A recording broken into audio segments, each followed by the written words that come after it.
Всем привет! Привет, привет! Сегодня мы едем смотреть дом в очень интересной локации. Расскажешь? Да, локация интересна тем, что село с одной стороны зажато Хорватией, с другой стороны Боснией и находится между двумя границами. Продается дом за 27 тысяч евро. И мы как раз покажем вам, что есть в этом доме, что он из себя представляет и сколько в него нужно вложить, чтобы перезимовать. Смотрите, будет интересно. Со скоростной трассы, которая идет из Белграда в сторону хорватской границы, съезжаем в сторону села Моровичи. Это очень симпатичное место. Кстати, оно известно тем, что сюда часто приезжал Иосип Брос Тито охотиться в местном заповеднике. Так что это почти как в бывшем СССР Завидово для дорогого Леонида Ильича. Но в Моровичах нас остановила пограничная полиция. Мы так поняли, что это обычная проверка для всех машин, которые въезжают сюда с неместными номерами. После Моровичей дорога стала заметно хуже. И интересный нюанс, что слева и справа натянута сетка. Так обозначается граница между Сербией и Хорватией. А вот и бетонные заграждения, которые не позволяют заехать на хорватскую территорию. Ехали в село, в котором расположен дом. Село называется Емена. Оно, как и большинство сел в Сербии, аграрное. Но в этом селе есть все необходимое для жизни. Есть два продовольственных магазина, два ресторанчика, школа до 8 класса, детский сад при школе. Есть даже медицинский пункт, в котором врач общей практики и медсестра. Если нужна более квалифицированная помощь, то ближайшая больница находится в городе Шит, в 35 километрах. Там же и скорая помощь находится при больнице. Да, и все сетевые магазины, супермаркеты, Lidl, Идея. Да, и все остальное. По архитектуре домов село немного отличается от остальной воеводины, так как это самый юг региона, и чувствуется влияние соседней Боснии. Вот мы и подъехали к дому, и хозяин нас уже встречает. Сразу бросаются в глаза рулонные жалюзи на окнах. Они сворачиваются в короб над окном. И тут есть типичная проблема. На внутренних стенах в помещении часто появляется плесень. Ну все, пойдемте смотреть. Заходим и начнем наш осмотр с участка и прилегающих строений. Ну я расскажу про дом. Дом построен из кирпича, фундамент тоже кирпичный. Толщина стен 32 сантиметра. Это довольно серьезная толщина. Снаружи я не увидел трещин или недавно заштукатуренных участков. Дом легализован и укнижен. Коммуникации. Есть городская вода, есть канализация, это септическая яма на 3 куба. Газа в селе нет. На участке находятся два сарая, сушара и старые кирпичные туалеты. Ну давайте все по порядку. Участок имеет один кадастровый номер и одного владельца. Участок ровный, 18 соток.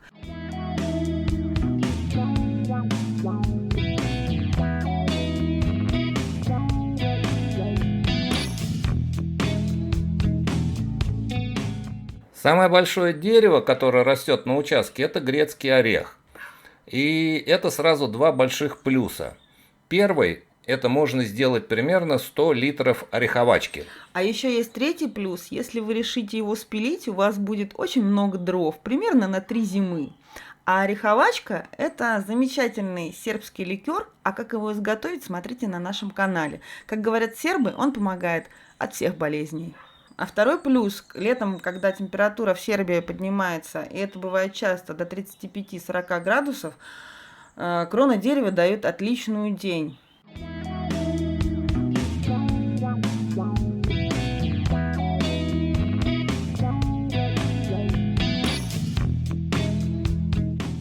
Посажены молодые деревья, слива, груша, шелковица.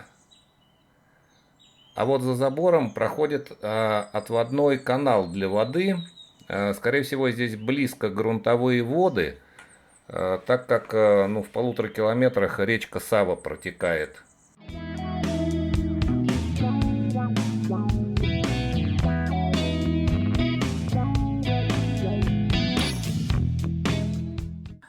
Но соседний участок зарос весь травой, и похоже, что там никто не живет. Мы спросили у Йована, это хозяин дома, он сказал, что да, соседи слева и справа живут в Шиде. На участке есть сушара, это печь для копчения мяса. Рядом стоит такая ретро-колонка для уличного полива.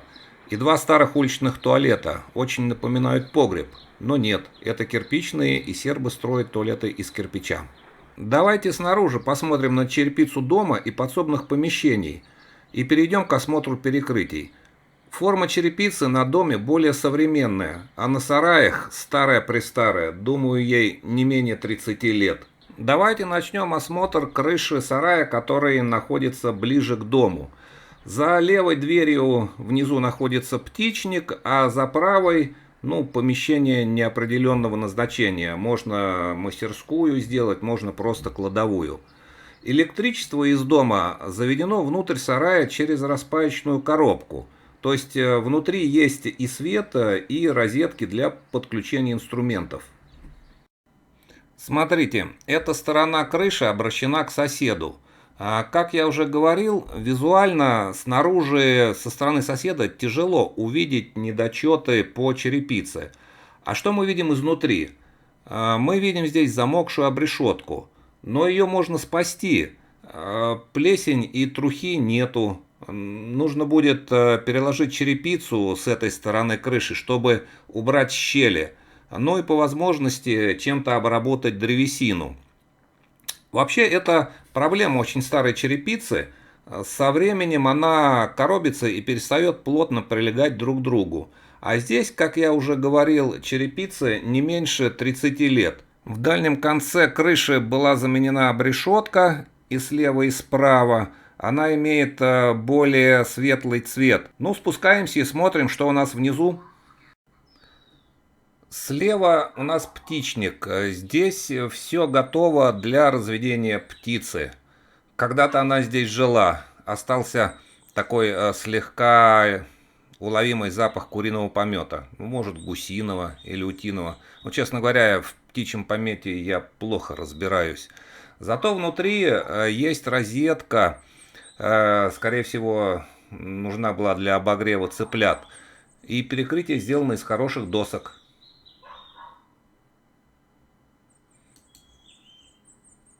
За правой дверью находится обычное помещение, сарай. Его можно использовать как мастерскую или склад. Перекрытие в хорошем состоянии. Видите, можно поставить морозильные ларья и хранить здесь продукты. Переходим дальше.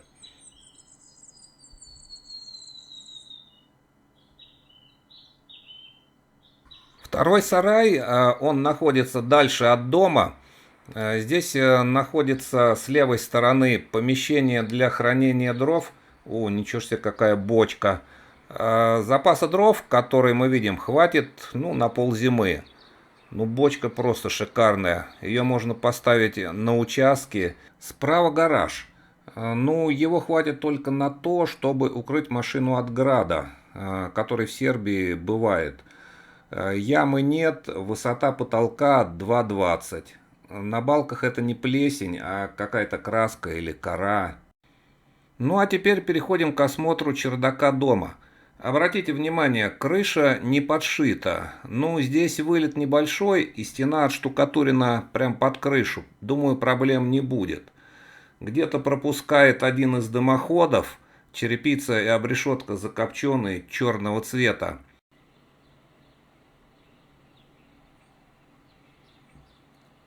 Люк в полу, соответственно, надо посмотреть будет, в какой комнате он будет в потолке.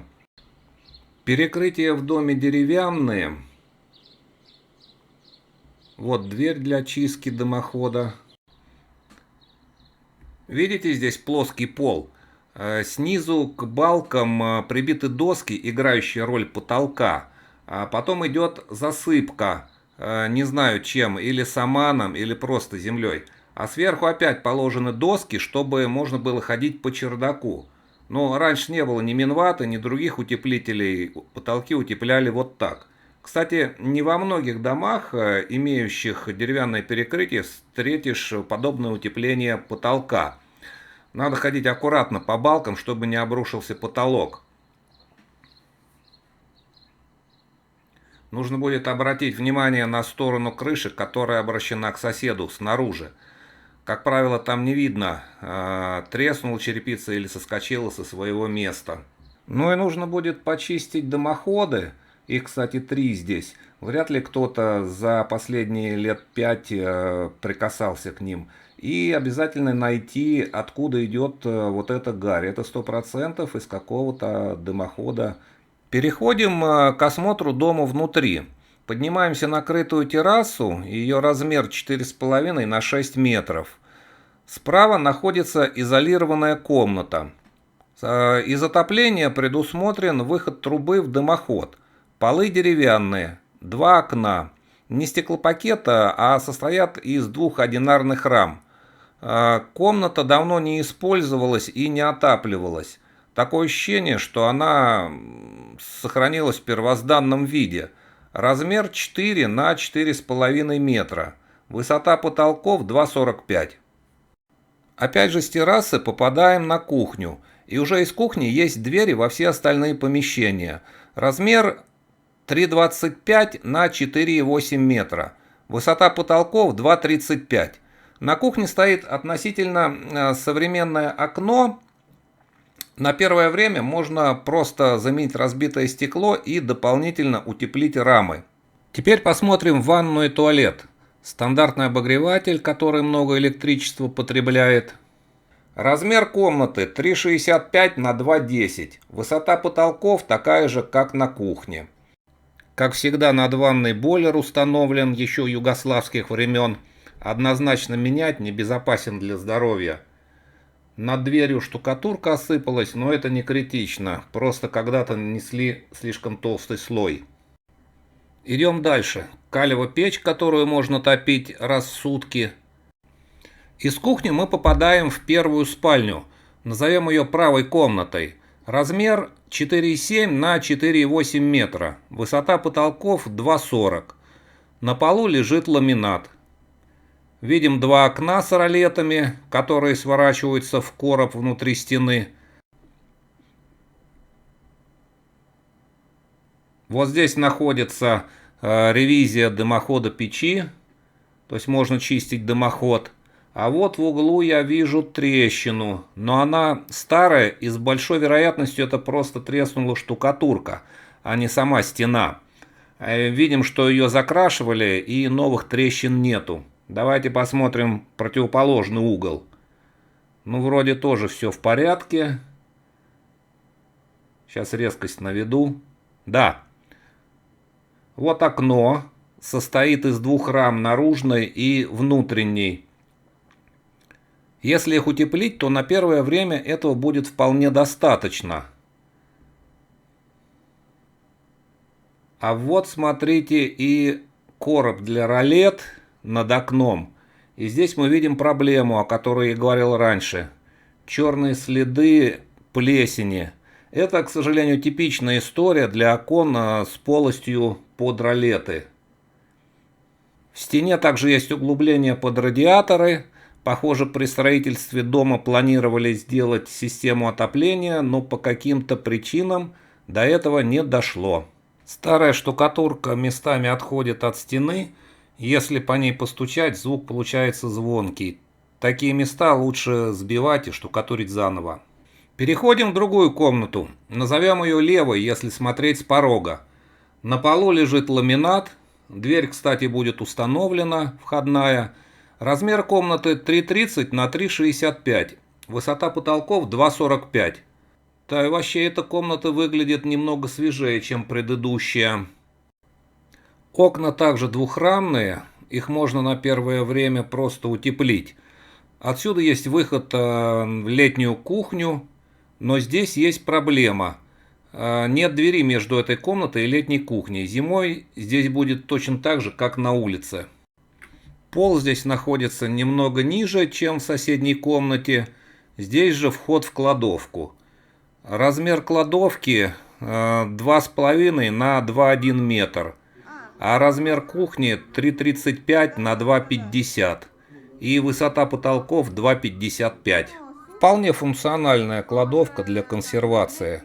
У меня в детстве такая у бабушки была. Всегда любил залезть в кладовку и клубничное варенье подтырить. Из летней кухни есть выход на улицу. К раковине подведена только холодная вода, ну и розетка для телефона на кухне, как же иначе. Теперь давайте посмотрим коммуникации. Рядом с домом находится трансформатор. Электричество в дом подается со столба на противоположной стороне улицы. Там же находится счетчик, и оттуда идет 220 вольт. Рядом с крыльцом находится канализационный люк. А за домом на границе с соседним участком находится шахта, где установлен счетчик воды, и оттуда вода заведена в дом. А вот с этой стороны еще покажу фасад. Здесь находится труба третьего дымохода, а вот здесь шахта, через которую вода заводится в дом. Мы провели внимательный осмотр дома и сделали свои выводы. Можно ли в нем жить? Мы думаем, что жить в нем можно, и даже можно спокойно перезимовать. Но, как и в любом доме, есть некоторые нюансы. Итак, основные замечания по дому. Первое и самое затратное – замена окон на пластиковые и наружное утепление дома. Второе. Местами нужно заново отштукатурить стены внутри, потому что старая штукатурка частично отошла. Третье. Я не увидел заземляющей шины в доме. Возможно, она есть, и это требует дополнительной проверки при покупке дома. Четвертое. Не самое лучшее решение было класть ламинат. Полы холодные и могут отсыревать, поэтому есть вероятность, что через несколько лет ламинат начнет спучиваться. Пятый момент. На кухне нет вытяжки. Это критично. Так как она маленькая, запахи от готовки будут распространяться по всему дому. Поэтому придется рубить отверстия в стене под вытяжку. И шестое. Желательно подключить горячую воду к раковине на кухне, так как 5-литровый нагреватель, который уже здесь стоит, слишком маленький. Седьмое. У нас есть холодная комната справа от входа, которую можно использовать как отдельную комнату для гостей, что тоже удобно. Или объединить ее с остальным домом, прорубив дверь из спальни и заложив в ней входную. Но это уже на усмотрение каждого. И восьмое. Это нужно установить дверь между второй спальней и летней кухней, чтобы не терять тепло зимой. Надеюсь, что вам понравился наш обзор. Обязательно пишите в комментариях, что мы упустили, или что бы вы еще хотели увидеть или проверить. Напишите обязательно, купили бы вы этот дом за 27 тысяч евро или нет. А мы с вами прощаемся, до новых встреч. Пока-пока. Пока!